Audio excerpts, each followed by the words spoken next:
50 chilometri quadrati di pianura, popolata di sole e di verde, ricamata ai suoi estremi bordi dal Meduna e dal Tagliamento, ecco il territorio del comune di San Giorgio della Richinvelda, composto da 7 frazioni che sembrano disegnate apposta sopra un grande fascio di raggi che si spandono da un centro per scambiarsi l'un l'altra la propria linfa. Persino la natura sembra, con la sua incomparabile corona di montagne, abbia steso un suo tipico gioco di linee e di luci capace di conciliare la tenacia e il senso della laboriosità dei suoi abitanti con il carattere espansivo degli animi serenamente aperti nei momenti di distensione e di festa.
Sente come nel sangue il gusto delle cose semplici, come il suono di questa campana della chiesetta alla Richinvelda.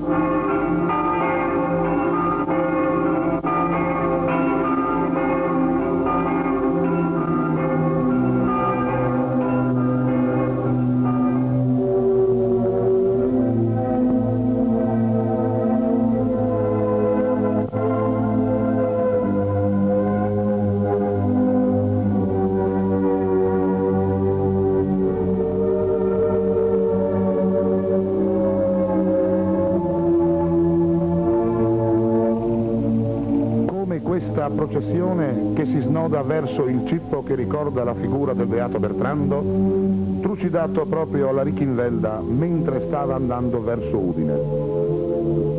Un non so che di pensoso e di gioioso pervade i volti di uomini e donne. Forse non è ancora scomparso il ricordo di ben altre processioni che i nostri friulani hanno compiuto in tutti gli angoli della terra, portando il segno tangibile di una laboriosità che li ha sempre contraddistinti e onorati.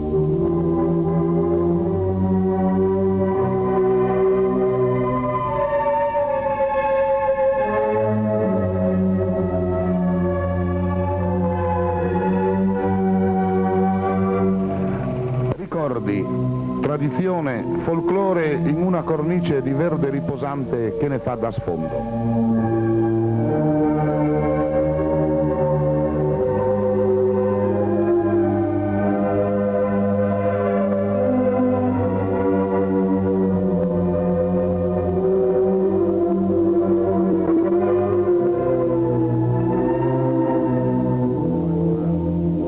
Circostanza non poteva mancare la benedizione delle macchine, chiaro indice di un benessere che non si è fatto attendere nemmeno nei paesi di campagna.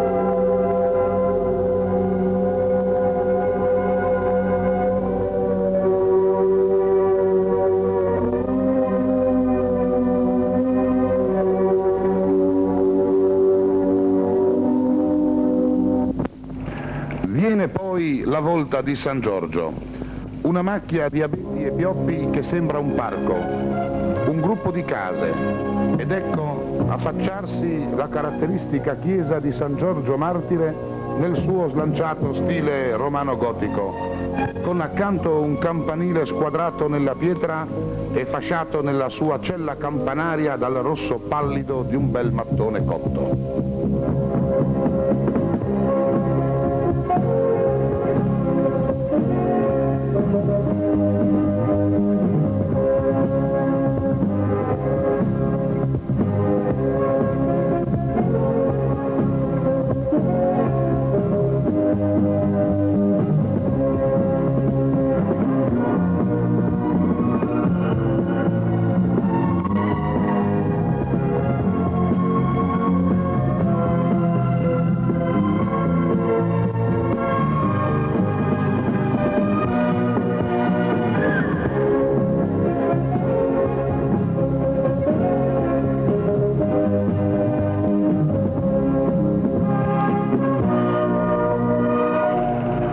Proprio da lassù si domina tutto il paese di San Giorgio, case vecchie e diroccate addossate le une sulle altre, case riattate a case nuove, fra le quali spicca il Palazzo Pecile, col suo belvedere in stile ottocentesco.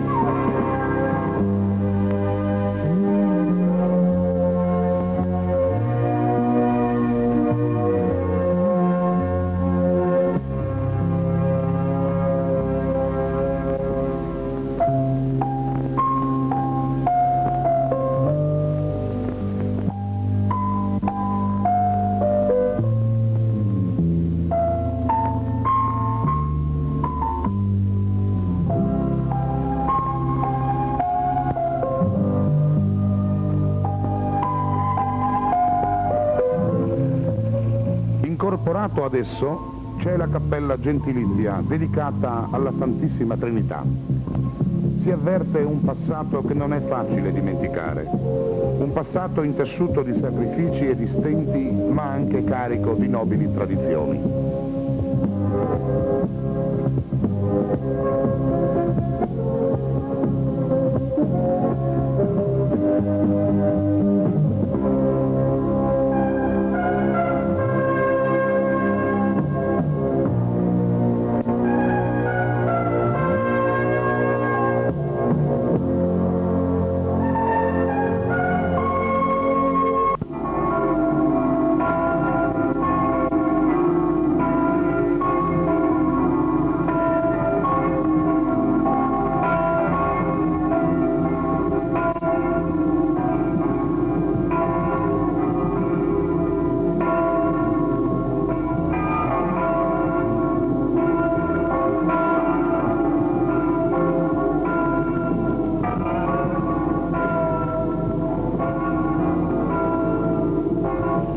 Ce lo ricorda l'interno di questa casa della signora Luchini Maria. Il focolare, le panche, il vasellame istoriato, l'illuminazione all'antica sono la testimonianza dell'intimità più dolce degli affetti familiari che si racchiudevano in ogni casa, anche se povera.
Friulano non si è mai abbattuto e ha saputo trovare in sé la radice delle sue energie umane per riprendere il cammino nel segno della fiducia, anche nei momenti più tristi e imprevedibili, come lo dimostrano queste fotografie, che testimoniano le conseguenze lasciate da un furioso ciclone abbattutosi su San Giorgio nel lontano 1919.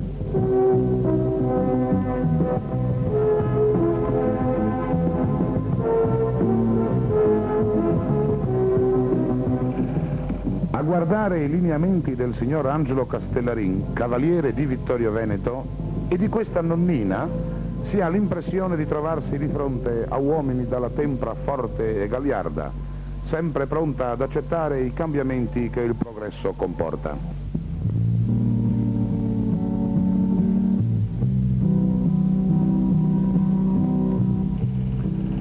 Basti guardare l'antica fornace, il privilegio in via della stazione, come appare in questa cartolina.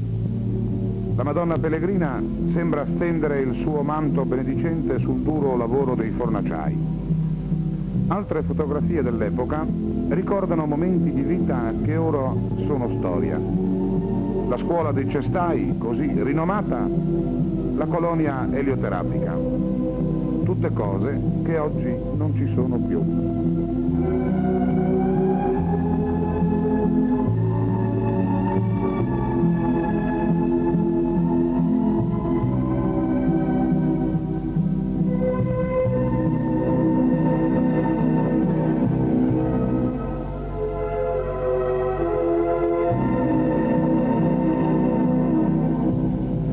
Rimane però la schiettezza della nostra gente, come si vede in queste scene di uomini riuniti attorno ad un tavolo dell'osteria per giocare una partita a briscola. Forse adesso non tutti ordinano il tradizionale litro di vino, ma il volto di tutti è dipinto di un riso che a tratti pare persino ironico, ma è sempre schietto e genuino.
Salto, dopo aver visto alcune case anche di recente costruzione ed esserci fermati davanti alla vecchia stazione ferroviaria rimasta solitaria senza la vita dei treni, eccoci a Provezzano.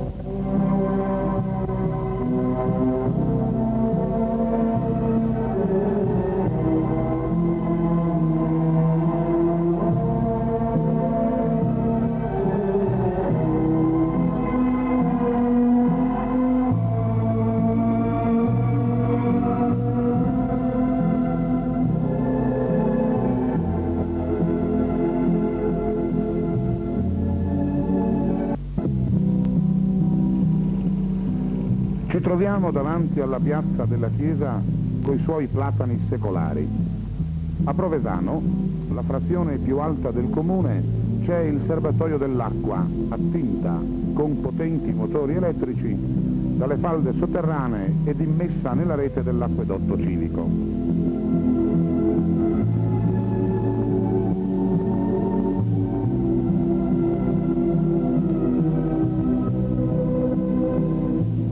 I Roiussa e i vivai Truant, le serre per piante sempreverdi, sono alcuni classici esempi dell'industriosità degli abitanti di Provesano.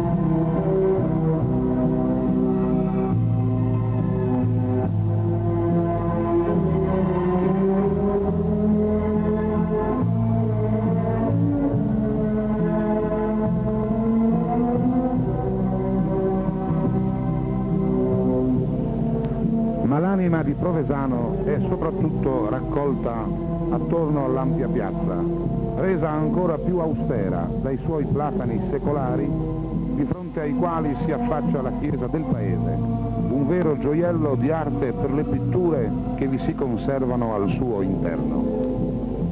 Queste pitture, opera di un artista famoso, Giovan Francesco da Tolmezzo, non sembrano aver subito il logorio del tempo, perché conservano intatta una particolare vivezza del colore che contribuisce, attraverso un gioco di luci e di ombre, a rendere più suggestivo l'ampio scenario dei personaggi sacri.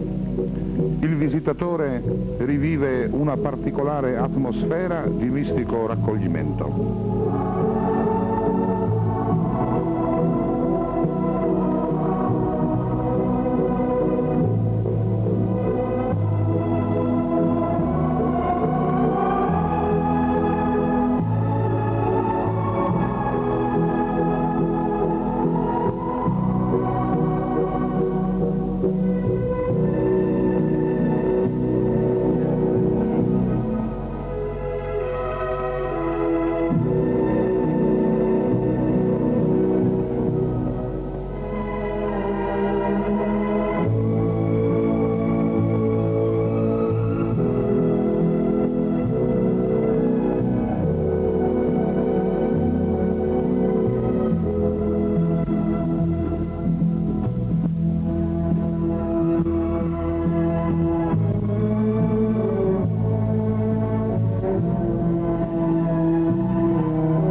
Diretto dal parroco Don Sisto Bortolussi, il coro di Provesano esegue due tra le più belle villotte friulane.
all'entrata della frazione di Cosa, provenendo da Pozzo, si scorge subito a sinistra una chiesetta.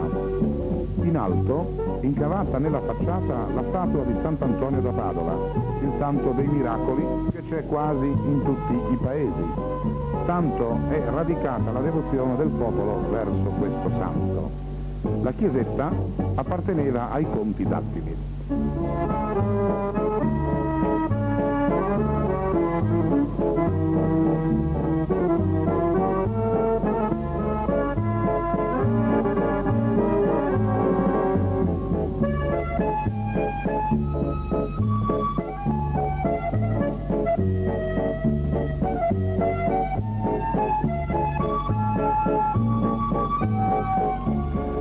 Se guardiamo dall'alto la pianura di Cosa, si ha subito l'impressione di trovarsi su due distinti piani prospettici.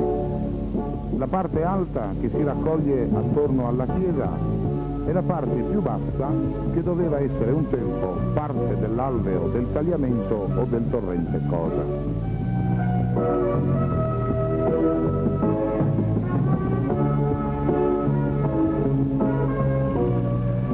Gli abitanti di Cosa non si sono trincerati attorno alla sola parte alta, ma hanno resa ricca di floridi vigneti e di varie culture anche quella bassa che una volta era in buona parte ghiaia cespugliata, come del resto hanno fatto gli abitanti delle frazioni di Pozzo e di Aurava.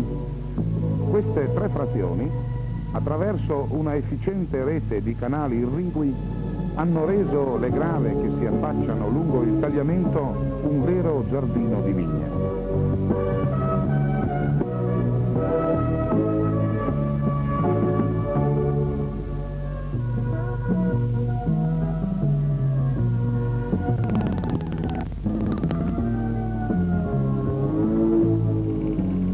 Dopo il duro lavoro, anche un po' di raccoglimento è pure necessario. Gli abitanti di Cosa si vedono qui raccolti in chiesa per offrire le spighe e le primizie della terra alla provvidenza che ha fecondato le messi.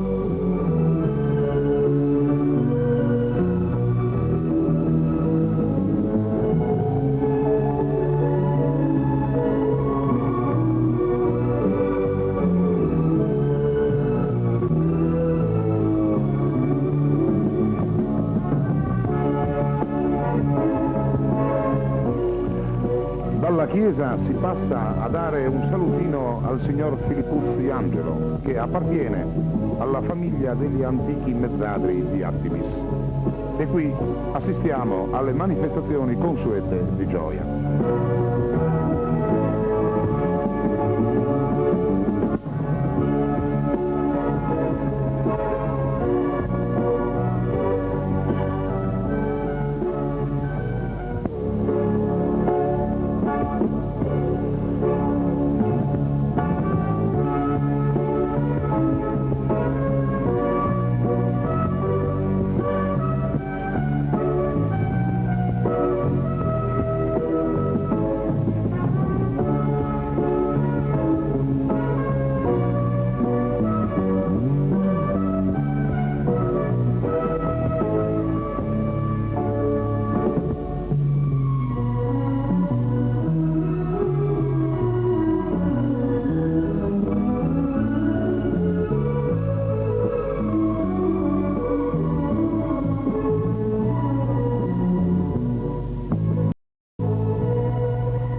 sembrerebbe il paese di Cosa un po' sperduto, fuori dai grandi traffici, ma i suoi abitanti sono ricchi di iniziative e organizzatissimi in ogni manifestazione sociale. Basti soltanto guardare l'efficienza delle loro associazioni sportive e culturali. Per la tradizionale festa del vino di San Giorgio sono puntualissimi al loro appuntamento. Nessuno riesce ad essere come loro. Sembrano un esercito schierato a battaglia. Una battaglia pacifica, si capisce, fatta di salsicce e di vino locale.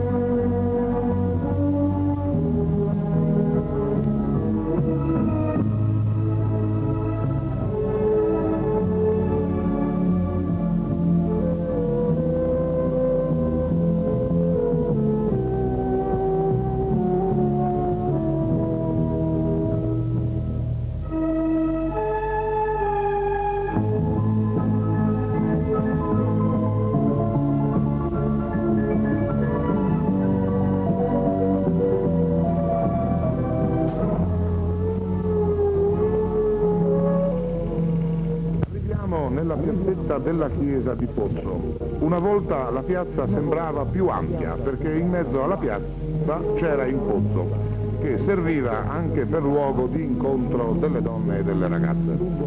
La piazza è stata abbellita da un monumento in mosaico, costruito nel 1959 da Nane Zavagno. Esso ricorda i caduti del paese di Pozzo. Ci siamo poi imbattuti nella processione di Sant'Antonio. La chiesa di Pozzo conserva un prezioso altare, tutto monolitico, dedicato ai santi padroni Urbano e Sabina. Il campanile è relativamente basso, ma quando è festa è tutto uno scampanio.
Anche a Pozzo non mancano alcune simpatiche figure di persone che in fatto di esperienza e di buon senso sembrano maestri.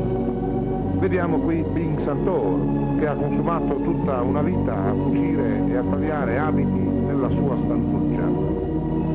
E poi Juan Quarter, anche lui, cavaliere di Vittorio Veneto, che con un sorriso tra i baffi, forse con una certa aria di mistero, ti incanta e ti lascia un po' sospeso.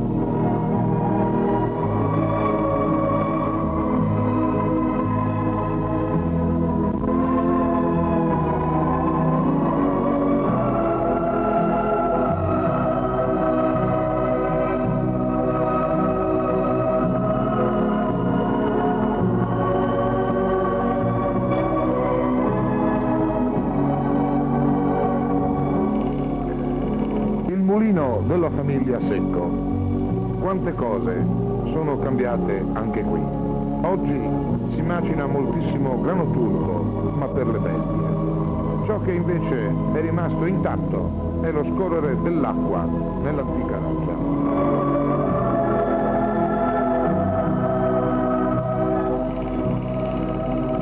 Secco, alzando la paratia, immette l'acqua nella cascata adiacente al mulino.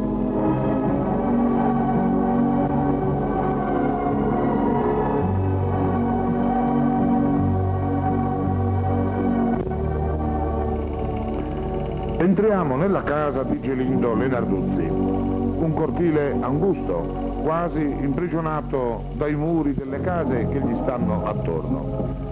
Ma le pareti dei muri sono tutte addobbate di utensili agricoli e casalinghi dei tempi lontani, che poi non sono tanto lontani, perché la vera rivoluzione industriale appartiene alla generazione del dopoguerra.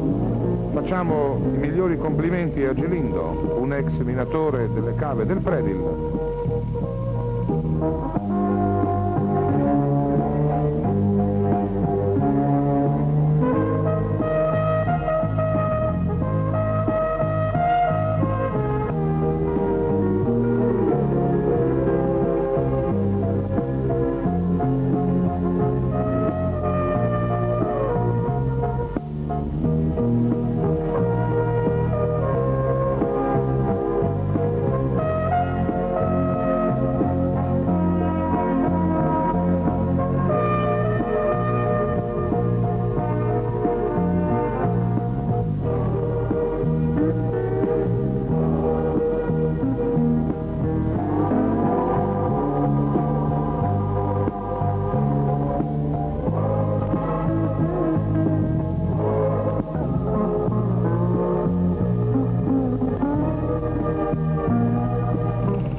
Caratteristico questo quadretto di vita campestre, colta durante la finagione.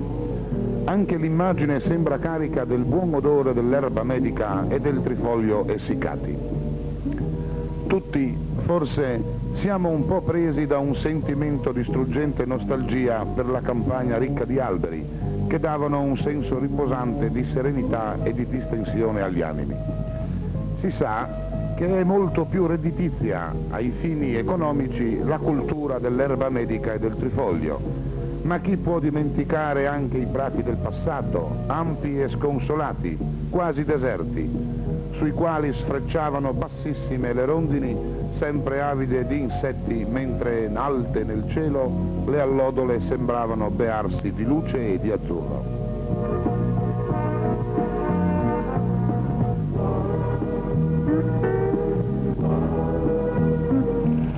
Giungiamo ad Aurava nella piazza della chiesa, un vero scorcio di verde che con i suoi pini, la chiesa e la scuola ti danno l'impressione di un tuffo in un paese di montagna.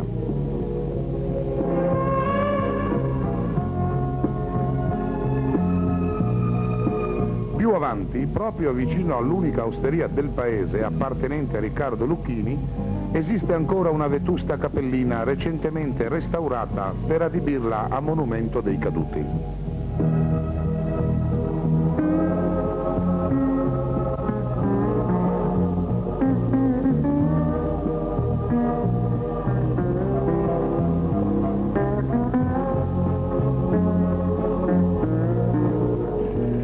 Questo edificio, che oggi ospita la latteria di Aurava, ancora funzionante anche se a ritmo ridotto, una volta era un vecchio convento completo di arcate, forse basse e anguste, ma raccolte in un cortiletto che doveva essere un luogo caro alla meditazione di qualche famiglia religiosa del passato. Si sono conservate le arcate e le colonne tozze e robuste, simbolo di un ambiente tutto raccolto attorno al principio benedettino: prega e lavora.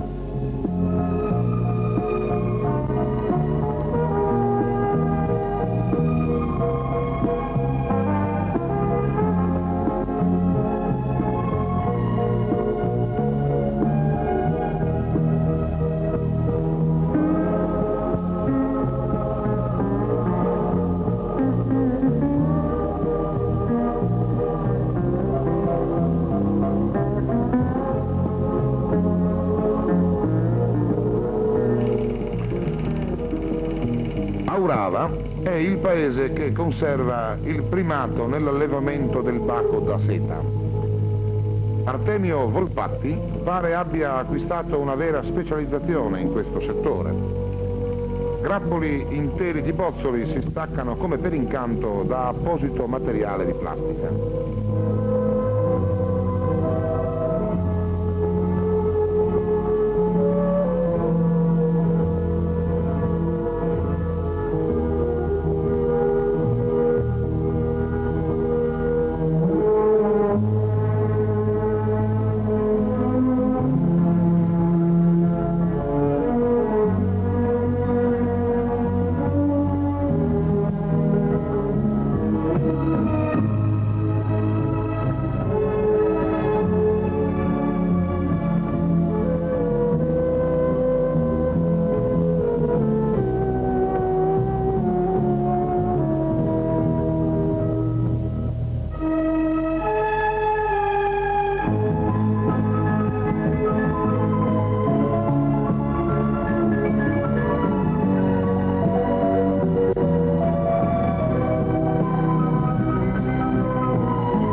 Dopo il lavoro sembra giusto assistere qui ad una partita a bocce, un gioco questo caratteristico della gente di campagna.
Siamo lungo il viale Belvedere.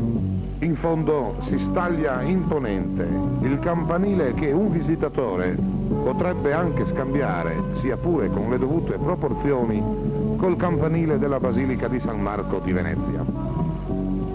Che Domanins abbia dato qualcosa a Venezia lo prova il fatto che il professor Spanio è stato sindaco di Venezia. Persino Giovanni XXIII, allora patriarca di Venezia, si è fermato un giorno a Domanins.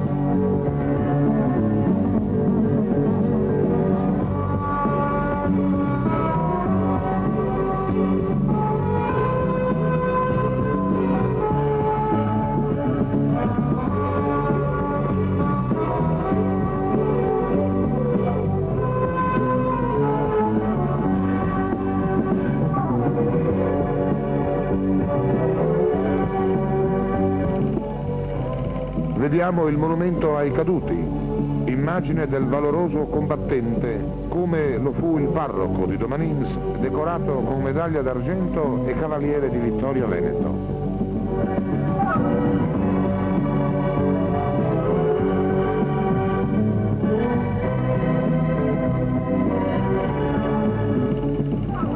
Gli abitanti di Domanins amano la vita semplice, magari un po' di poesia e di folklore. Solo così si riesce a diventare longevi come il signor De Candido Umberto, che ha raggiunto la veneranda età di 98 anni.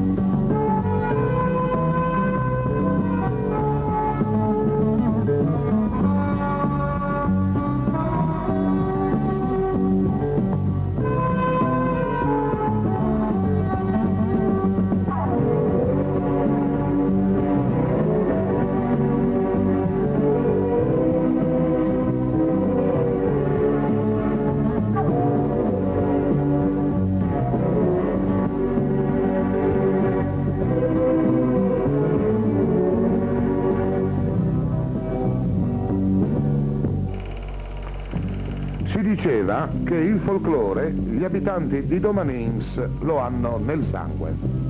Ogni anno, infatti, la fiorente associazione dei donatori di sangue di Domanins non solo attesta la sua generosità col dono del proprio sangue verso chi soffre, come le altre consorelle associazioni di donatori del comune, ma esprime, con questa scampagnata in mezzo ai campi, la gioia prorompente di vivere insieme con sentimenti di rinnovata amicizia e fraternità.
A questa festa non poteva non associarsi il sindaco Lorenzo Ronzani.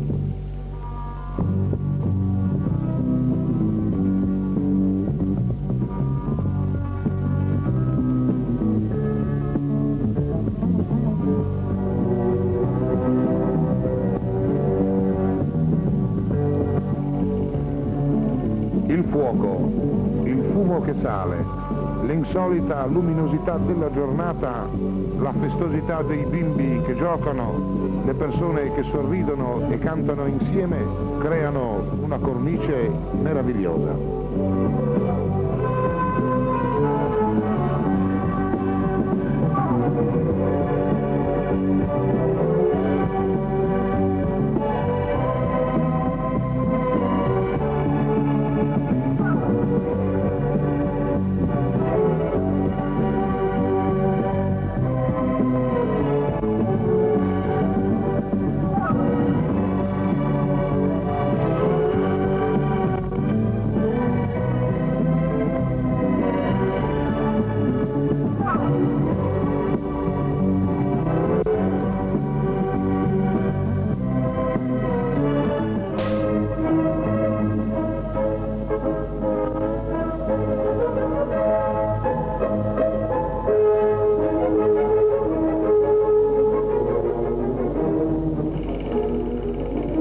ultimo visitiamo la frazione di Rauscedo, che merita una segnalazione per la laboriosità, l'ingegno e lo straordinario spirito cooperativistico dei suoi abitanti.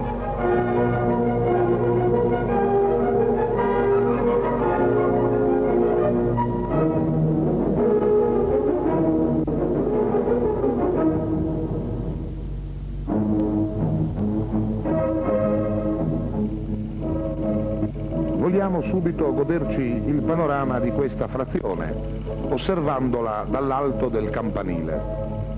Casolari vecchi, ma molte case nuove, tettoie ampie, cortili, trattori, macchine di vario genere, sono l'indice di un successo nel settore delle barbatelle, un primato invidiabile e additato a modello in tutto il mondo.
Ma la gente di Rauscedo non si lascia solo assorbire dal lavoro, partecipa anche alle cerimonie religiose e alle manifestazioni sociali. Qui vediamo la banda che accompagna la processione con la Madonna del Rosario. Vi si scorge subito quella nota di solennità che vuole contraddistinguere le pubbliche manifestazioni dalla vita ordinaria di tutti i giorni.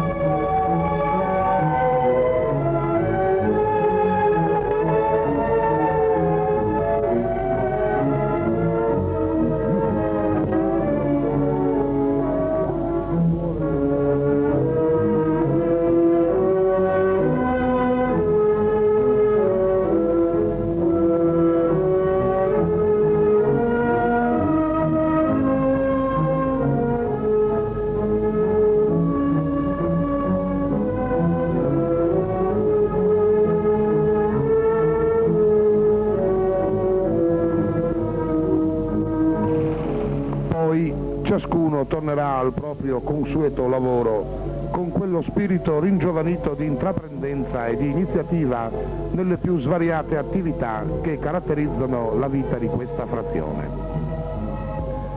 A Rauscedo, infatti, non ci sono soltanto vigneti e barbatelle, ma fervono anche della loro instancabile attività le fornaci di calce di Elia Crovato.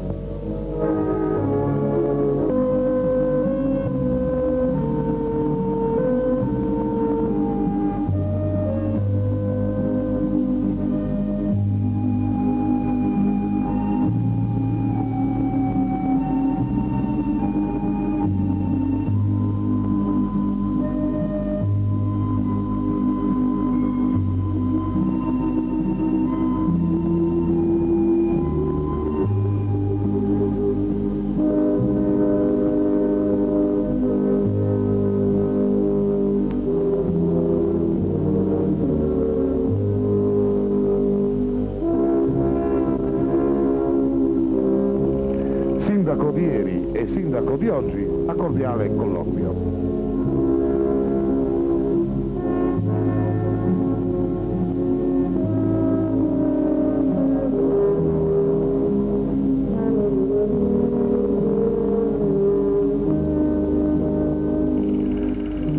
Lasciamo un momento la frazione di Raucedo per riprendere poi il discorso sulla sua economia e arriviamo in municipio a San Giorgio.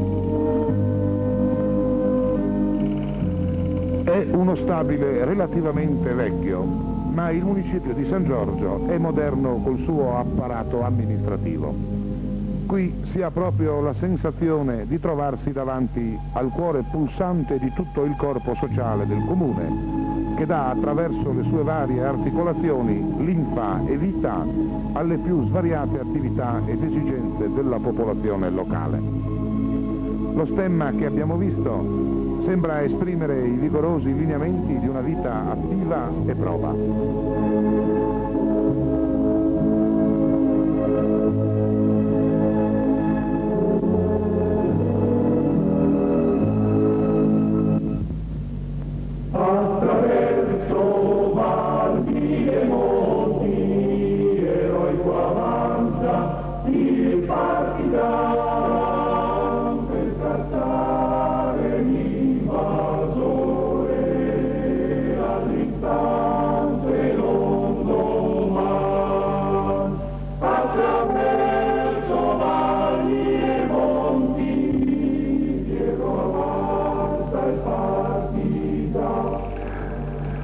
Qui assistiamo alla cerimonia del 4 novembre. Dopo aver ascoltato la messa in suffragio ai caduti, si forma il corteo delle autorità, delle scolaresche, degli ex combattenti e del popolo. Bandiere tinte nel sangue dei partigiani, giù dai monti a Valpelliere, sotto il fuoco avanti va.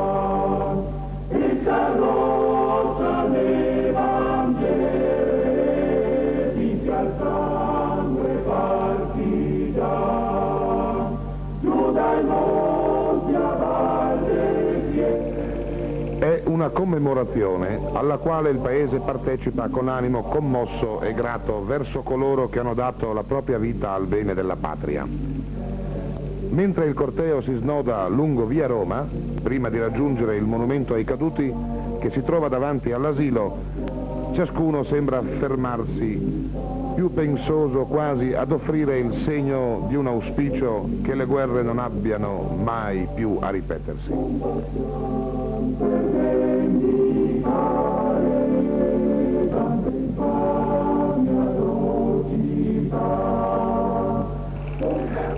La stessa ampia scalinata di questo asilo indica l'ascesa che ciascun uomo deve fare, giorno, per la conquista e la costruzione di una pace duratura e universale.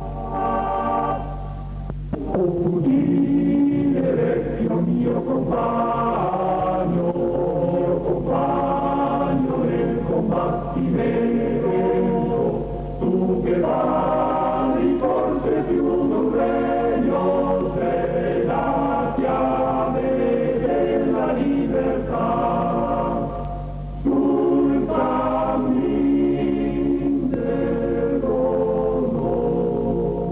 combatti con ardore.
questi ultimi 20 anni si può veramente affermare che la popolazione di San Giorgio ha fatto passi da gigante in tutto il settore della sua economia. La Cassa Rurale di San Giorgio è diventata una vera e propria banca. Le sue operazioni economico-finanziarie abbracciano tutto il settore dell'agricoltura e dell'artigianato con l'assistenza capillare e accurata di tutti gli operatori agricoli e artigianali. Accanto alla Cassa Rurale si trova il Circolo Agrario, recentemente ampliato, e anche qui il volume delle vendite di concimi, sementi selezionate, eccetera, ha assunto un movimento commerciale notevole.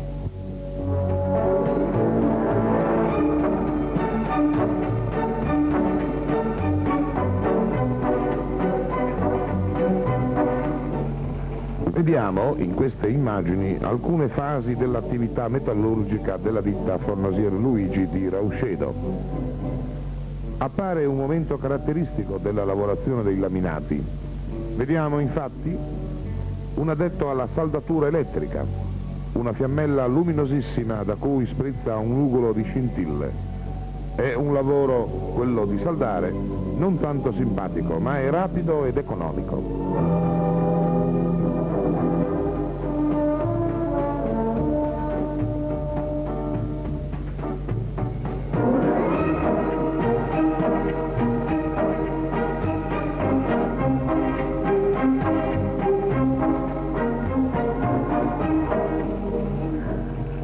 Mobilificio Lenarduzzi. Non si direbbe che a Domanins ci fosse un mobilificio così vasto. Sembra uno stand, quasi una mostra permanente del mobile per tutto l'anno. Si vedono infatti camere ammobiliate, moderni salotti, cucine funzionali con elementi scomponibili. Lenarduzzi, con la sua industria del mobile, dimostra che ormai le distanze tra la città e la campagna si sono notevolmente accorciate. Un soffio di benessere, anche se un po' superfluo e civettuolo, è entrato a far parte del patrimonio sociale e culturale dei paesi di campagna.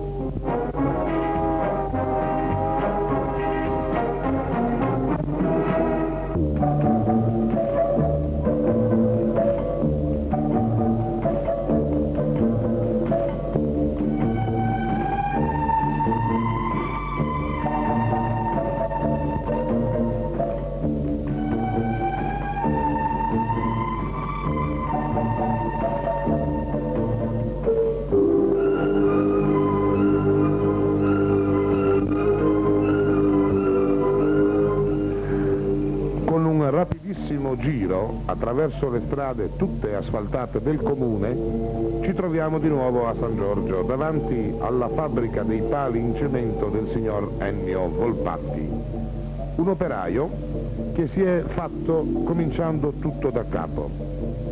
Qui vediamo un ciclo di lavorazione altamente automatizzato, nastri trasportatori, motocaricatori e macchine di vario genere, tutte al servizio di un'industria per la fabbricazione dei pali in cemento per le vigne, che continuano a distendersi dovunque come per incanto.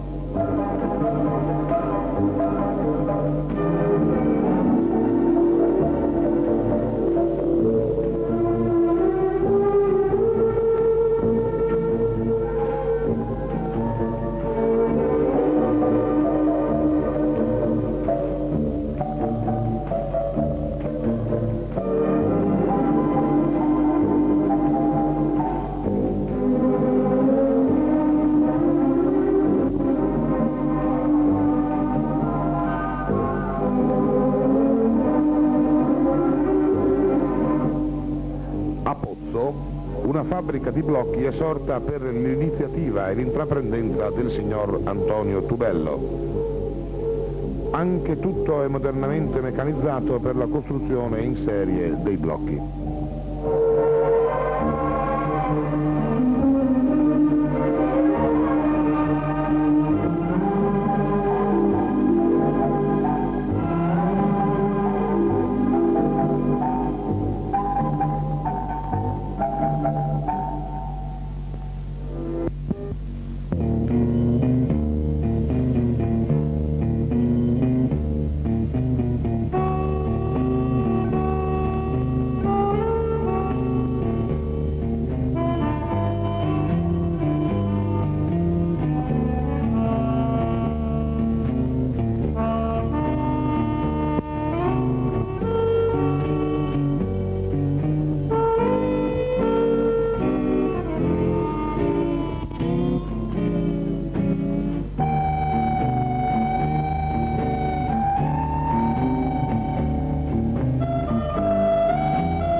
campo agricolo si è diffusa questa mentalità di tipo industriale, come si vede nella conduzione delle stalle sia familiari che sociali.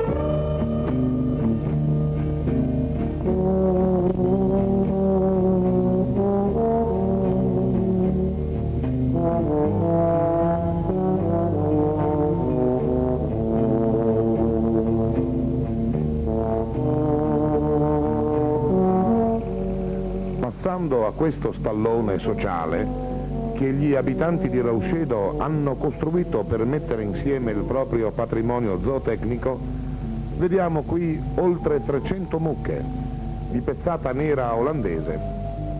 Ci sono 2 silos e l'alimentazione avviene con erba fresca, con fieno di prato e mangimi. C'è persino una sala mungitura con 8 posti. Pochissime persone, guidate dal loro tecnico, il perito Gasparotto Genesio, attendono a tutto il lavoro che comporta questa stalla sociale.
Fermiamo ad osservare tutti gli impianti di irrigazione che hanno contribuito a trasformare prati poco redditizi in vivai, campi di grano turco e trifoglio, erba medica. Anche quando in estate la siccità rende brulla e quasi deserta mezza Italia, come l'inverno, qui nel nostro Friuli sembra un'oasi di verde con una vegetazione lussureggiante, grazie all'attività alacre e dinamica degli agricoltori, che sottraggono persino il riposo della notte pur di irrigare i propri campi. Arature profonde, concimazioni razionali, irrigazione continua, tutto si assomma per rendere feconda la nostra terra.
Giorgio ha conservato un particolare attaccamento alla propria terra. Le forze di lavoro sono diminuite, ma sono aumentate le macchine in agricoltura, come si vede questa mietitrebbia. Chi non ricorda, tra di noi la vecchia generazione, quanta fatica costava la mietitura del frumento con la falce sotto il sole cocente di giugno. Adesso tutto quasi si fa con macchine moderne. Mietitrebbia, mieti grano turco, pare un miracolo il vedere questo tubo lungo che emette grano e grano e grano. Eravamo abituati a vedere queste bocche per gli usi di guerra. L'uomo sta convertendo le sue macchine di guerra per usi pacifici. Volesse il cielo che tutto concorresse per il bene e la pace di tutti gli uomini di buona volontà.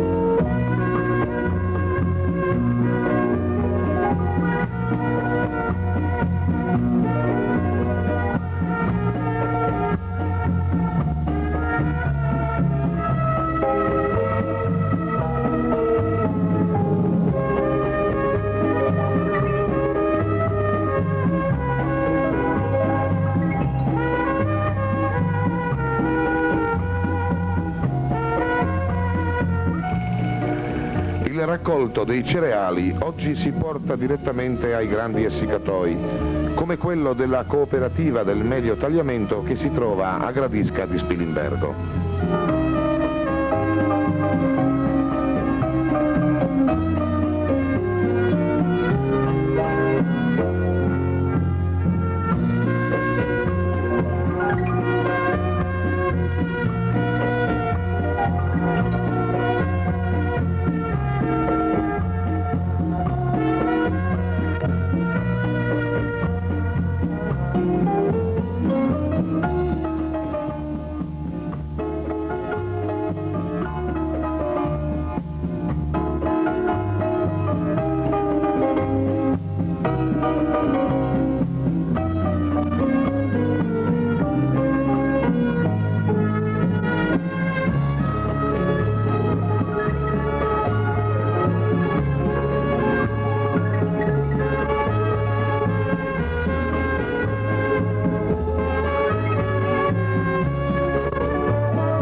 Recentemente il nostro comune è stato attraversato dal gasdotto che partendo dalla Russia porta il gas sino in Lombardia.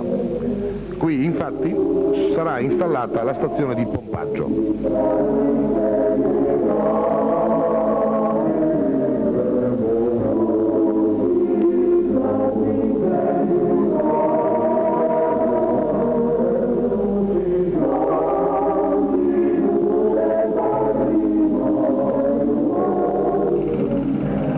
La vendemmia è sempre stata un avvenimento tra i più belli per una famiglia di agricoltori, piccoli o grandi che essi siano.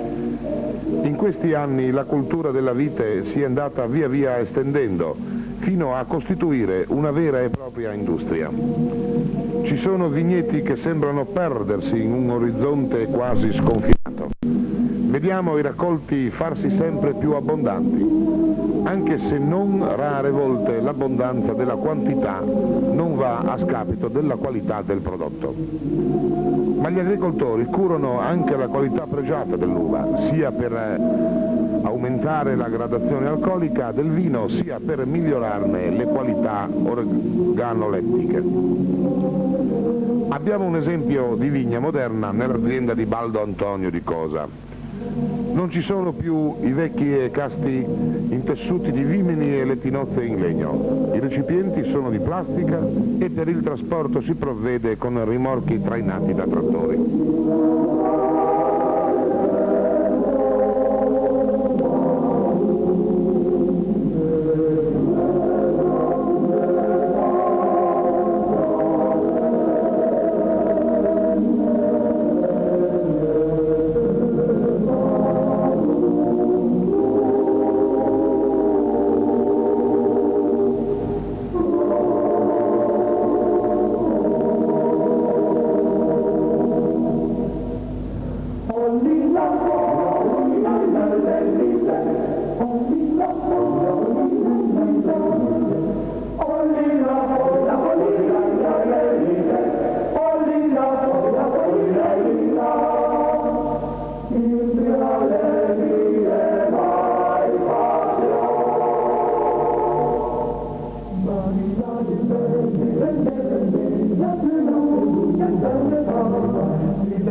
Settembre, in una delle due cantine di San Giorgio o di Raucedo, ci imbattiamo sovente in una lunga fila di carri e trattori, nell'attesa di conferire l'uva alla cantina sociale.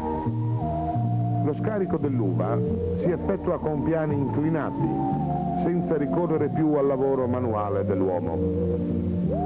È sempre simpatico vedere inclinarsi il cassone contenente l'uva che scende dolcemente nella tramoggia dove verrà pigiata, mentre il mosto verrà pompato in appositi recipienti la cui capienza è di decine e decine di migliaia di quintali.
Rauscedo, oltre 120 qualità di uve vengono coltivate in questo magnifico campo, dal Merlot al Tokai, dal Cabernet al Pinot e al prezioso Picolin. Il terreno si presta magnificamente alla coltivazione della vite e qui abbiamo la prova osservando questi bellissimi filari.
Scene che abbiamo visto poco fa presso la cantina di San Giorgio si ripetono qui presso la cantina di Rauscedo, modernamente.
Ma il vanto principale del comune è sempre l'industria delle barbatelle di Rauscedo. 20 milioni di pezzi all'anno. Sembra facile dirlo, ma questo traguardo rappresenta una mole di lavoro e di attività organizzativa che impegna tutto il paese di Rauscedo e molte maestranze provenienti dalle frazioni vicine. 20 milioni di barbatelle è il frutto e il risultato di un'attività cooperativistica che ha fatto conoscere Rauscedo in tutta l'Italia e in diversi paesi europei. In certe località d'Italia si trova il capoluogo del comune.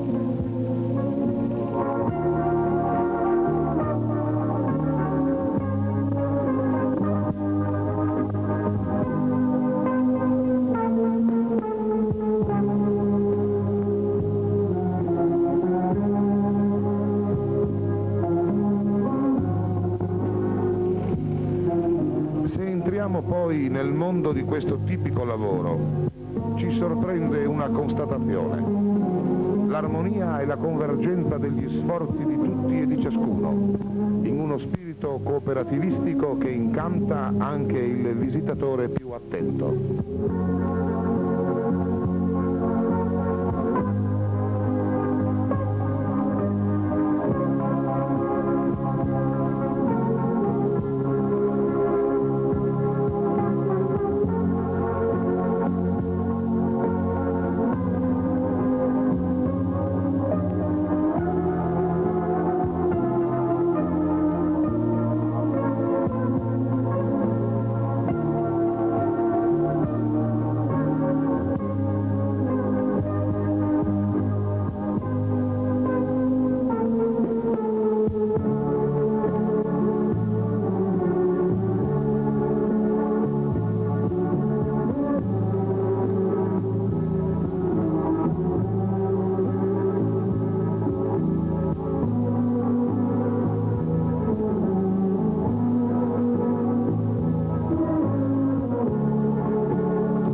Sullo sfondo di un ampio cortile verde, una volta era il mercato del bestiame, appare l'asilo, un edificio molto elegante nella sua facciata monumentale, dalle linee sobrie ma imponenti. Qui si raccolgono i bambini di 5 frazioni: San Giorgio capoluogo, Aurava, Pozzo, Cosa e Provesano. I piccoli frugoletti arrivano presto al mattino, verso le ore 9, e rimangono fino a sera, occupando la giornata in varie attività: esercizi fisici, lavoretti e poi tanti e tanti giochi, soprattutto all'aperto. È sempre una cosa simpatica guardarli sorridenti, correre verso le loro maestre, nelle quali esse vogliono vedere i lineamenti delle proprie mamme, e poi tanta poesia nel loro vestire multicolore.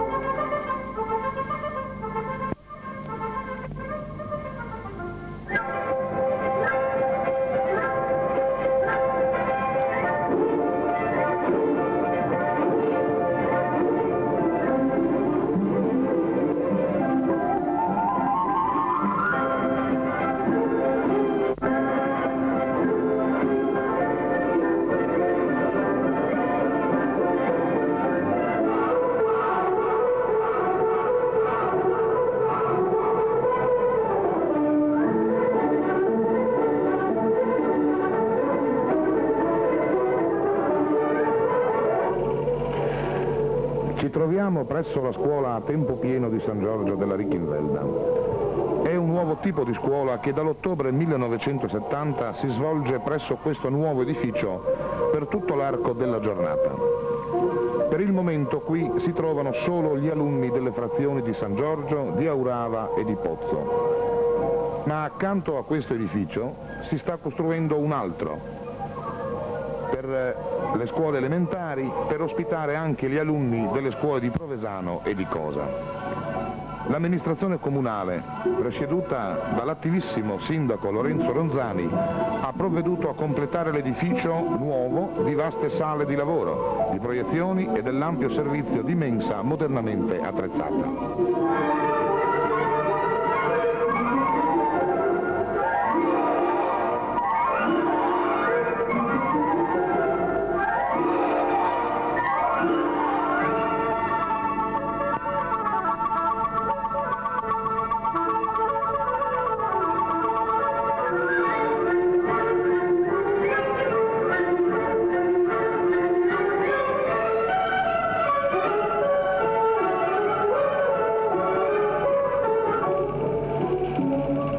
La scuola inizia alle ore 8:30 e termina alle 16:30.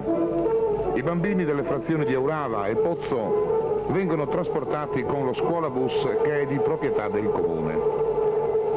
Nuovi compiti educativi si pongono ora sia agli insegnanti che ai genitori, mentre si fa sempre più intensa la collaborazione tra maestri e genitori per discutere i problemi della scuola.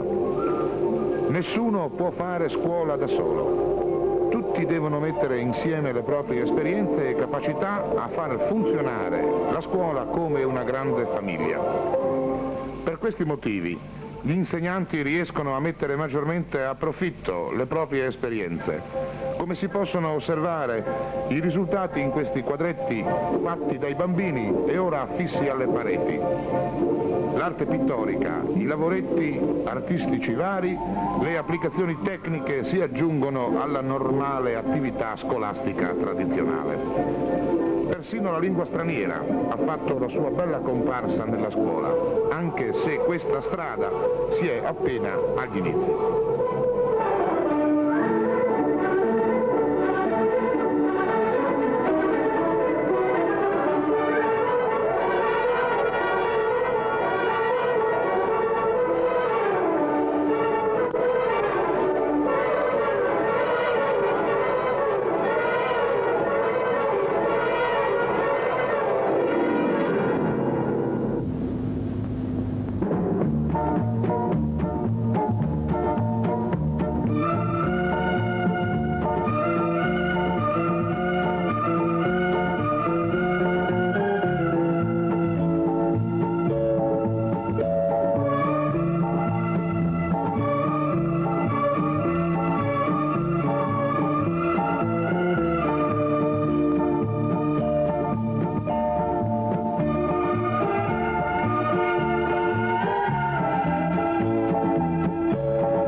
Seguiamo ora un gruppo di alunni della scuola di San Giorgio mentre sta visitando il laboratorio di ottica dei fratelli Elvio e Riccardo China. Qui si preparano lenti per occhiali. Il locale non è tanto vasto, ma è attrezzato con macchine moderne e complicate e il signor China spiega ai ragazzi il funzionamento.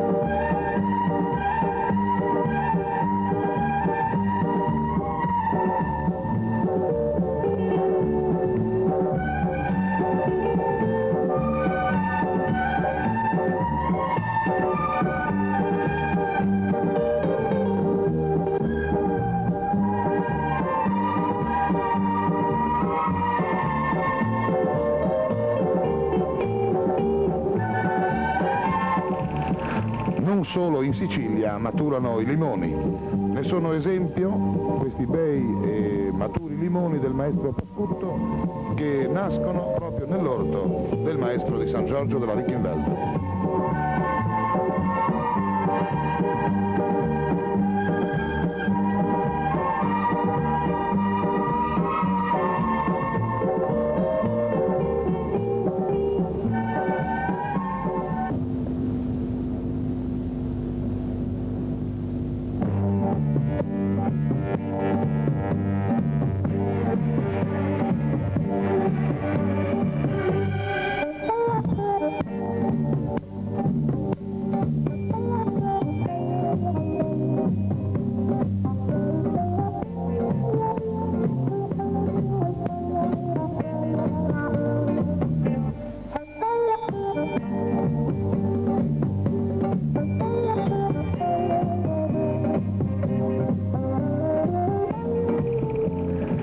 I bambini dimostrano una loro particolare apertura sociale, soprattutto alla mensa scolastica, dove vengono accolti in comodi tavolini come in un albergo. La mensa, preparata da un ottimo gruppo di brave cuoche, è molto varia, ricca e completa, con soddisfazione dei bambini e dei genitori. Il Comune ha provveduto a corredare la mensa di tutti i servizi necessari con impianti di cucina modernamente attrezzanti e funzionali.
Comune non poteva non provvedere anche all'istituzione di una biblioteca civica, sia per l'integrazione culturale e scolastica dei giovani, sia per l'aggiornamento culturale degli adulti.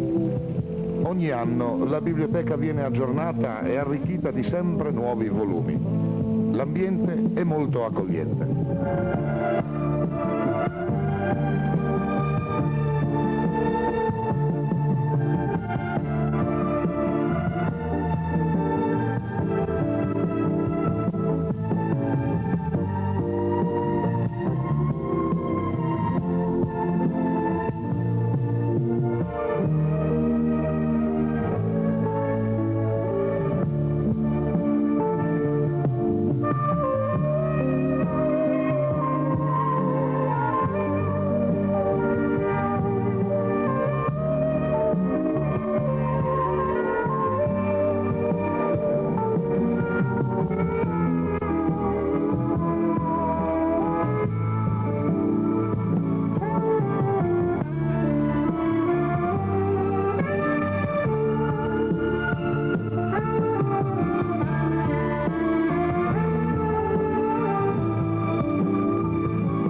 gioco del calcio è la passione di tutti i giovani e anche dei non più tanto giovani. È la passione del nostro tempo.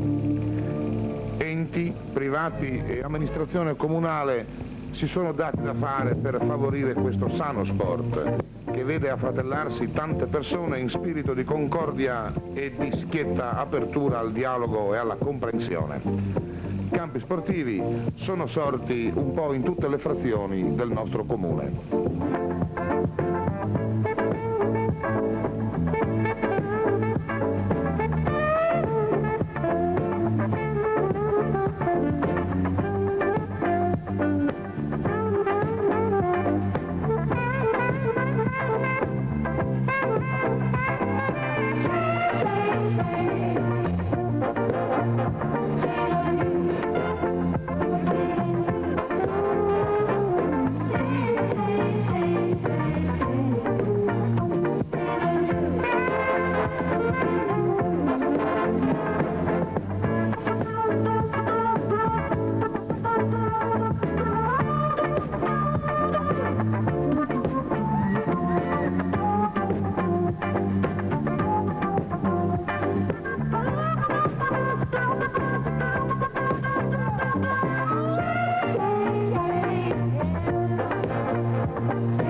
Questo che vediamo è il campo sportivo di Rauscedo, di recente costruzione e potenziato con l'impianto di illuminazione.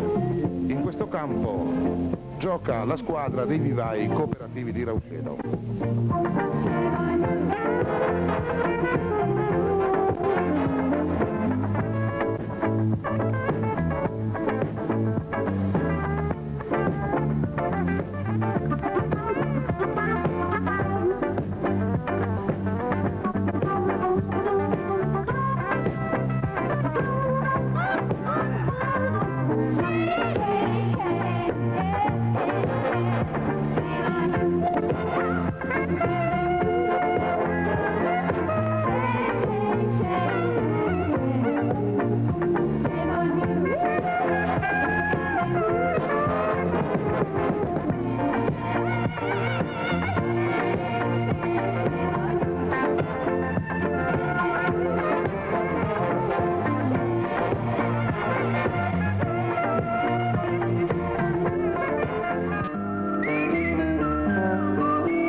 Sulle strade si mantiene ancora la vecchia tradizione di giocare a bocce, in cui tra un bicchiere e l'altro di vino scendono in campo anche giocatori di straordinaria perizia e bravura.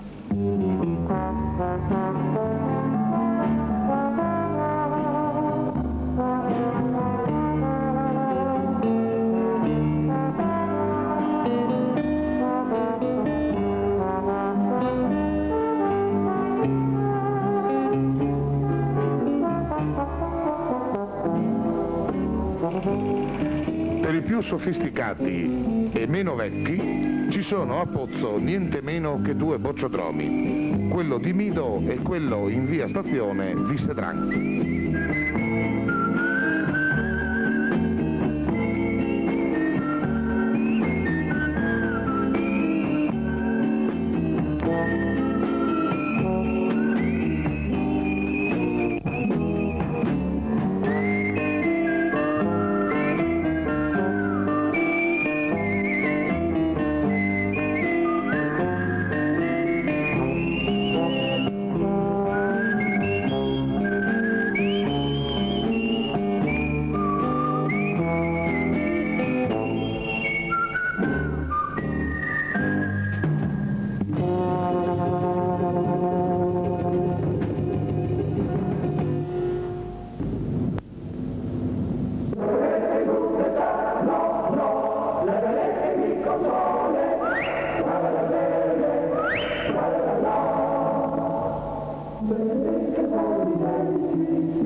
Non mancano anche altri tipi di sport.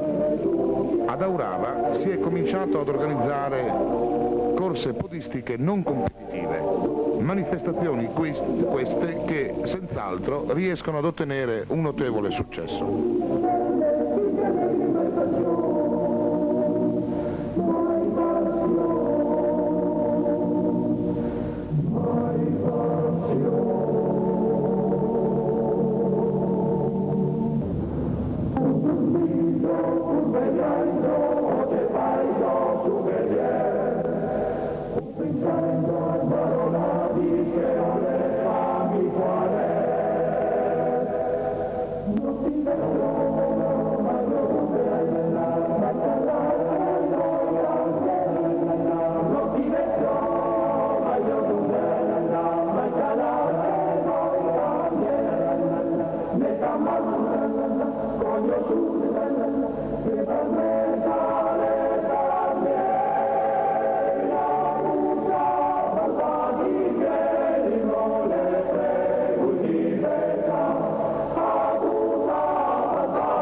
In corrispondenza del confine ad est del comune di San Giorgio della Richinvelda, il tagliamento ha un letto eccezionalmente largo. In certi punti arriva a 1,5 km. L'acqua però è abbastanza scarsa per effetto degli sbarramenti in montagna per le centrali idroelettriche. I giovani di oggi, come i giovani di allora, fanno il bagno approfittando di un canale d'acqua in mezzo al greto. È però un vero peccato che l'acqua del tagliamento non sia più limpida come una volta. Attualmente ci sono a Tolmezzo e ad Osoppo le industrie che inquinano l'acqua. Forse i bei tempi della poesia del tagliamento pulito non ritorneranno più.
quelli che non vogliono ballare il tango, la mazurka, la polka e il valzer, cioè per i giovani d'oggi, appuntamento ogni domenica al Dancing di San Giorgio.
È stata riservata questa ultima festosa sequenza che rappresenta un quadro di sagra popolare tra i più ricchi di folklore, la festa del vino a San Giorgio. Il vino che si mesce, accompagnato dal sorriso delle ragazze e dei giovani che stanno al banco, sembra portare a tutti il profumo della buona terra friulana, sempre generosa e feconda di Messico. Musiche, divertimenti